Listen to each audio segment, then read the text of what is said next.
गोवर्धन पूजा व्रत कथा।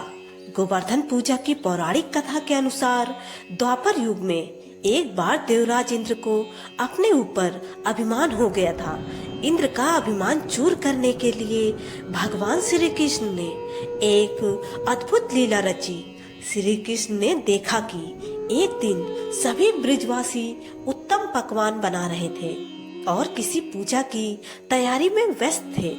इसे देखते हुए कृष्ण जी ने माता यशोदा से पूछा कि यह किस बात की तैयारी हो रही है।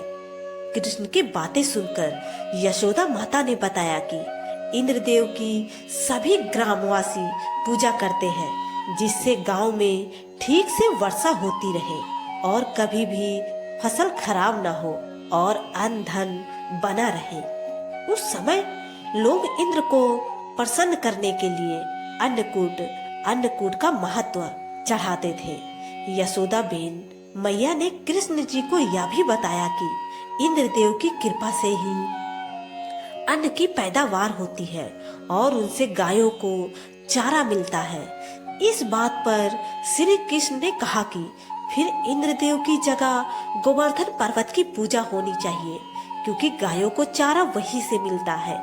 इंद्रदेव तो कभी प्रसन्न नहीं होते और ना ही दर्शन देते हैं। इस बात पर ब्रिज के लोग इंद्रदेव की जगह गोवर्धन पर्वत की पूजा करने लगे। यह देखकर इंद्रदेव क्रोधित हुए और उन्होंने मूसलाधार वर्षा शुरू कर दी। इंद्रदेव ने इतनी वर्षा की कि उससे ब्रिजवासियों की फसल के साथ काफी नुकसान हो गया। ब्रिजवासियों को परेशानी में देखकर श्री कृष्ण ने अपनी कनिष्ठा उंगली पर पूरा गोवर्धन पर्वत उठा लिया और सभी ब्रजवासियों को अपने गायों और बछड़ों समेत पर्वत के नीचे शरण लेने के लिए कहा। इस बात पर इंद्र कृष्ण की यह लीला देखकर और क्रोधित हो गए और उन्होंने वर्षा की गति को और ज्यादा तीव्र कर दिया। तब श्री कृष्ण ने सुदर्शन चक्र से कहा कि आप पर्वत के ऊपर विराजमान होकर वर्षा की गति को नियंत्रित करें और शेषनाग से कहा, आप मेड़ बनाकर पानी को पर्वत की ओर आने से रोकें। इंद्र लगातार 7 दिन तक वर्षा करते रहे। तब ब्रह्मा जी ने इंद्र से कहा कि श्री कृष्ण भगवान विष्णु के अवतार हैं और उन्हें कृष्ण जी की पूजा करने की सलाह दी।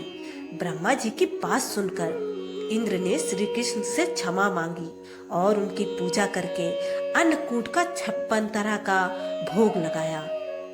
तभी से गोवर्धन पर्वत की पूजा की जाने लगी और श्री कृष्ण को प्रसाद में 56 भोग चढ़ाया जाने लगा।